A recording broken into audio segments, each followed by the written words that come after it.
Hello students, previous video में हमने thermodynamic में सिस्टम और सराउंडिंग और टाइप्स ऑफ सिस्टम के बारे में जाना था। आज हम बात करेंगे थर्मोडायनेमिक प्रॉपर्टीज़ के बारे में, ठीक। जिसमें फर्स्ट है बेटा आपकी इंटेंसिव प्रॉपर्टी।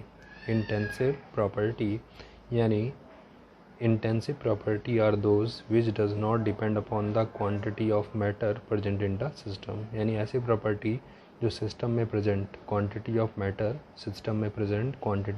पे डिपेंड नहीं करती, तो ऐसी थर्मोडायनेमिक प्रॉपर्टी को हम लोग नाम देते हैं इंटेंसिव प्रॉपर्टी। जैसे कि टेम्परेचर, ठीक है। किसी भी बॉडी का टेम्परेचर उसकी क्वांटिटी डिपेंड नहीं करता, चाहे वो चीज़ कम हो या ज़्यादा हो, टेम्परेचर हमेशा उसका क्या रहेगा, सेम रहेगा। जैसे हम बात करें आइस की, तो आइस का अगर टेम्परेचर 0 डिग्री सेल्सियस है तो आइस आपकी चाहे कम हो चाहे ज़्यादा हो, उसका टेम्परेचर 0 डिग्री सेल्सियस ही रहेगा। इसी तरह से प्रेशर की बात करें तो प्रेशर हर बॉडी पे क्या लगता है, इक्वल लगता है। तो प्रेशर किस टाइप की प्रॉपर्टी है, इंटेंसिव, जो क्वांटिटी ऑफ मैटर पर डिपेंड नहीं करता, चाहे कोई चीज़ छोटी हो चाहे बड़ी हो या कोई चीज़ कम हो या ज़्यादा हो, सभी के ऊपर प्रेशर जो है वो इक्वल अप्लाई होता है। इसी तरह से विस्कोसिटी जो होती है, विस्कोसिटी मतलब किसी के गाढ़े या पतलेपन से है, ठीक है। तो चाहे क्वांटिटी को, जैसे आप कोई चाशनी बनाते हो तो चाशनी चाहे थोड़ी हो चाहे ज़्यादा हो, उसकी जो विस्कोसिटी होती है हर समय एक जैसी ही होती है, ठीक है। तो boiling point, freezing point, density, ये ऐसी प्रॉपर्टी हैं जो क्वांटिटी ऑफ मैटर पर डिपेंड नहीं करती, चाहे क्वांटिटी उसकी कम हो या ज़्यादा हो, मगर इस प्रॉपर्टी में कोई डिफरेंस नहीं आता। तो ऐसी प्रॉपर्टी को हम लोग नाम देते हैं इंटेंसिव प्रॉपर्टी। नेक्स्ट है बेटा एक्सटेंसिव प्रॉपर्टी। एक्सटेंसिव प्रॉपर्टी यानी those property which depend upon the quantity of matter present in the system will called as extensive property. तो ऐसी प्रॉपर्टी जो क्वांटिटी ऑफ मैटर पर डिपेंड करती है और क्वांटिटी ऑफ मैटर पे इंक्रीज़ करने या डिक्रीज़ करने के साथ उस प्रॉपर्टी में चेंजमेंट आ जाता है, तो ऐसी प्रॉपर्टी को हम लोग नाम देते हैं एक्सटेंसिव प्रॉपर्टी। जैसे बात करें बेटा नंबर ऑफ मोल, तो हमें मालूम है किसी भी सब्सटेंस के 1 मोल में जो नंबर ऑफ पार्टिकल या वो सब्सटेंस होते हैं वो एवोगाड्रो नंबर के बराबर होते हैं, यानी 6.022 × 10⁻23। यानी 1 मोल में इतना होगा। अगर हम 2 मोल ले लें तो नंबर ऑफ पार्टिकल भी बढ़ जाएंगे, 3 मोल ले लें तो नंबर ऑफ पार्टिकल जो है एवोगाड्रो से 3 गुना हो जाएंगे। इसका मतलब क्या हुआ, जो नंबर ऑफ मोल होता है वो क्वांटिटी ऑफ मैटर या सब्सटेंस पर डिपेंड करता है, इसलिए ये कैसी प्रॉपर्टी है, एक्सटेंसिव प्रॉपर्टी है।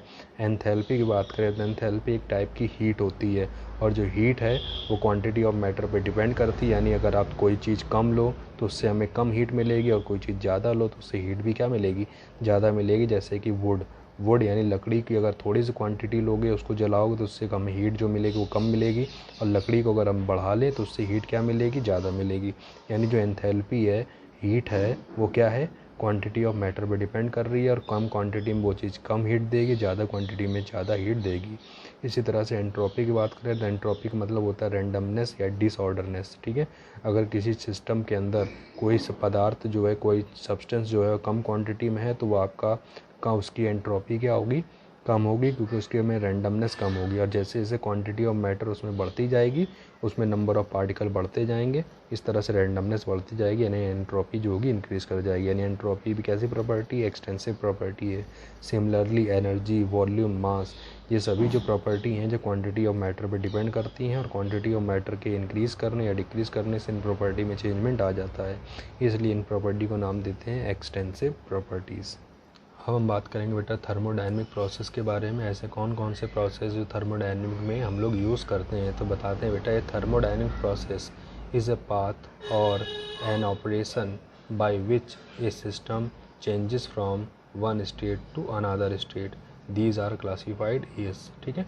तो एक ऐसा प्रोसेस जिसमें हम किसी भी सिस्टम को एक स्टेट से यानी एक फॉर्म से दूसरे फॉर्म में कन्वर्ट करते हैं, और ऐसे प्रोसेस हमारे कहलाते हैं बेटा थर्मोडायनेमिक प्रोसेस। तो थर्मोडायनेमिक प्रोसेस में बेटा फर्स्ट है आइसोथर्मल प्रोसेस। आइसो मतलब सेम, थर्मल मतलब हीट, ठीक है।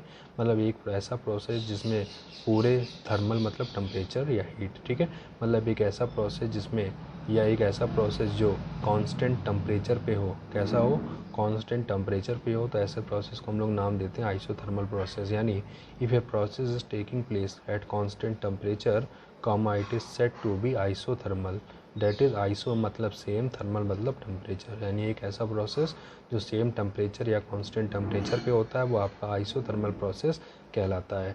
यानी कि अगर T इज़ इक्वल टू हम कह दें कांस्टेंट, तो dt यानी इसका डिफरेंशियल फॉर्म क्या हो जाएगा, इक्वल टू 0, यानी टेम्परेचर अगर कांस्टेंट है तो dt क्या होगा, उसका डिफरेंशियल फॉर्म 0 हो जाएगा। ठीक है, इसी तरह से अगर हम बात करें बेटा एडियाबेटिक प्रोसेस, एडियाबेटिक तो मतलब एक कांस्टेंट हीट पे होने वाला प्रोसेस, हीट क्या रहा है पूरे प्रोसेस में कांस्टेंट बनी रहे, तो हम लोग नाम देंगे जो प्रोसेस है वो कैसा है बेटा, एडियाबेटिक है। यानी इफ़ नो हीट एंटर और leave from the system during any step of process. ठीक है, यानी कोई भी प्रोसेस हो रहा है और उस प्रोसेस में ना तो सिस्टम में हीट एंटर कर रही है और ना ही हीट उससे बाहर निकल रही है यानी लीव कर रही है, मतलब जो पूरा प्रोसेस है वो एक कांस्टेंट हीट पर हो रहा है, तो ऐसे प्रोसेस को हम लोग नाम देंगे एडियाबेटिक प्रोसेस। यानी एडियाबेटिक प्रोसेस में जो डी क्यू है, जो क्यू है, क्यू आपकी हीट है तो क्यू इक्वल टू 0 होगा, तो इसका डिफरेंशियल फॉर्म यानी डी क्यू बराबर क्या हो जाएगा, 0, यानी क्यू इक्वल टू कॉन्स्टेंट है तो इसका डिफरेंशियल फॉर्म क्या बन जाएगा, 0। नेक्स्ट है बेटा आपका आइसोबेरिक प्रोसेस। आइसोबेरिक प्रोसेस यानी एक ऐसा प्रोसेस जो कांस्टेंट प्रेशर पे हो, किस पे हो, कांस्टेंट प्रेशर पे हो, यानी if a process is taking place at constant pressure it is said to be isobaric process. ठीक है, एक ऐसा प्रोसेस जो कांस्टेंट प्रेशर पे होता है, फिक्स प्रेशर पे होता है, आइसोबेरिक प्रोसेस कहलाता है। यानी आइसोबेरिक प्रोसेस के लिए जो प्रेशर होगा हमेशा कांस्टेंट होगा, अगर P बराबर कांस्टेंट है तो dP क्या हो जाएगा, 0 हो जाएगा। इसी तरह से नेक्स्ट है बेटा आइसोकोरिक प्रोसेस। आइसोकोरिक मतलब सेम वॉल्यूम, यानी पूरे प्रोसेस में जो सब्सटेंस लिया गया है उसका वॉल्यूम क्या है, कांस्टेंट रहे, तो हम लोग बोलेंगे प्रेशर आपका जो प्रोसेस था वो कैसा था, आइसोकोरिक था। यानी if a process is taking place, if a process is taking place at constant volume it is said to be isochoric process. एक ऐसा प्रोसेस जिसमें पूरे प्रोसेस में जो सिस्टम है उसका वॉल्यूम क्या रहे, कांस्टेंट बना रहे, वॉल्यूम में कोई चेंजमेंट ना आए, तो ऐसे प्रोसेस को हम लोग नाम देते हैं आइसोकोरिक प्रोसेस। यानी फॉर आइसोकोरिक प्रोसेस V यानी वॉल्यूम जो होगा वो कांस्टेंट होगा, यानी V बराबर अगर कांस्टेंट है तो dV क्या हो जाएगा, 0 हो जाएगा। ठीक है, नेक्स्ट है बेटा साइक्लिक प्रोसेस। साइक्लिक प्रोसेस मतलब इन नंबर ऑफ चेंज होने के बाद जो प्रोसेस है वो अपनी इनिशियल स्टेट में वापस आ जाए, इनिशियल स्टेट में वापस आ जाए। जैसे आपका वाटर को हमने पहले जैसे आइस थी, आइस को हमने कूल करा, मतलब थोड़ा हीट करा जिससे वो वाटर में कन्वर्ट हुआ, और वाटर को हमने और हीट करते हुए वेपर में कन्वर्ट हो गया, और वेपर से अगर हम इसको फर्दर किस में कन्वर्ट कर ले, आइस में, तो हम बोलेंगे प्रोसेस क्या है, ये साइक्लिक है। यानी एक नंबर ऑफ चेंज के बाद अगर प्रोसेस अपनी इनिशियल स्टेट, ठीक है, यानी शुरुआती अवस्था में वापस लौट आए तो हम लोग बोलते हैं प्रोसेस जो है वो साइक्लिक प्रोसेस। यानी ये process said to be cyclic if after a series of thermodynamical change system return to its original position, such type of process known है साइक्लिक प्रोसेस। मतलब खूब सारे थर्मोडाइनमिक चेंज करके अगर हम प्रोसेस को, ठीक है, एक सीरीज के बाद उसको अपनी इनिशियल स्टेट में वापस ले आए तो हम बोलेंगे जो प्रोसेस था वो कैसा था, साइक्लिक प्रोसेस था।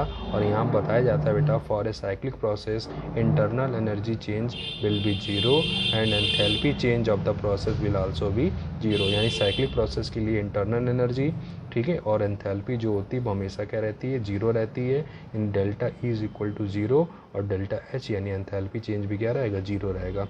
इसके बाद नेक्स्ट है बेटा रिवर्सिबल प्रोसेस। रिवर्सिबल प्रोसेस मतलब during a process if a system go to a state and come back to it initial state, यानी अगर कोई प्रोसेस एक पर्टिकुलर स्टेट पे जा करके वापस उसी स्टेट में फर्दर लौट आता है तो हम बोलेंगे जो प्रोसेस है वो कैसा है, रिवर्सिबल है। ठीक है, यानी melting and freezing of ice, ice की मेल्टिंग या आइस की जो फ्रीजिंग होती है, ठीक है, आइस को मेल्ट करो तो वाटर में कन्वर्ट हो गया, उसको फ्रीज करो तो फिर आइस में कन्वर्ट हो गया, तो ये किस टाइप का प्रोसेस है, रिवर्सिबल प्रोसेस है। ठीक है, नेक्स्ट है बेटा इरिवर्सिबल प्रोसेस। क्या बोल रहे हैं, इरिवर्सिबल प्रोसेस यानी during a process if a system goes to a state and does not come back to its initial state it is called irreversible process. यानी एक ऐसा प्रोसेस जिसमें सिस्टम अपनी इनिशियल स्टेट में वापस लौट कर नहीं आ पाएगा, ठीक है, और एक बार चेंजमेंट हो जाने के बाद उसी स्टेट में बना रह जाएगा, तो ऐसा प्रोसेस आपका कहलाता है irreversible process, for example burning of would, लकड़ी एक बार जल जाने के बाद दोबारा हम उससे लकड़ी नहीं बना सकते,